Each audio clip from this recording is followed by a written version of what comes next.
Hi అండి, అందరికీ నమస్కారం. ఈ వీడియోలో మనం కోలార్ మరియు మదనపల్లి మార్కెట్లో ఈ రోజు టమాటా రేట్లు ఏ విధంగా పడిందో తెలుసుకుందాం. దాదాపుగా 70% నుండి 80% మండీలో యాక్షన్ కంప్లీట్ అయి వచ్చిందండి. టాప్ రేట్లు ఏ విధంగా పడిందో తెలుసుకుందాం. ముందుగా మనం కోలార్ మార్కెట్ గమనిస్తే కనుక కోలార్ మార్కెట్లో నిన్నటితో పోస్తే ఈ రోజు ధర అనేది పెరిగిందండి. 15 కేజీల బాక్సు నాటికాయలు మీరు గమనిస్తే కనుక 700 రూపాయల నుండి ప్రారంభమై క్వాలిటీని బట్టి 1000 రూపాయలు 1000 రూపాయల వరకు టాప్ రేట్లు అనేది పడిందండి. నిన్న టాప్ రేట్ చూస్తే కనుక 1000 రూపాయల వరకు పోయిండే, ఈ రోజు 1000 రూపాయలు టాప్ రేట్లు అనేది పడిందండి. ఇక ఈ రోజు మదనపల్లి మార్కెట్ విషయానికి వస్తే కనుక మదనపల్లి మార్కెట్ లో క్వాలిటీని బట్టి 27 కేజీల బాక్స్ 1000 రూపాయల నుండి ప్రారంభమై 1500 రూపాయల వరకు టాప్ రేట్ అనేది పడిందండి. సిఎంహెచ్ మండీలో 1400, టీవీఎస్ మండీలో 1500 రూపాయల వరకు మదనపల్లి మార్కెట్ లో టాప్ రేట్లు అనేది పడిందండి.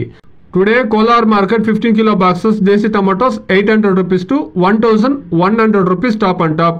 Madanapalle market 1000 rupees to 1500 rupees top and top. ఇది ఈ రోజు కోలారు మరియు మదనపల్లి మార్కెట్ లో ఈ రోజు ఇప్పటి వరకు ఉండేటువంటి టమాటా రేట్లు అండి. Please subscribe my channel, please like the video, please share my video to others. Thank you very much.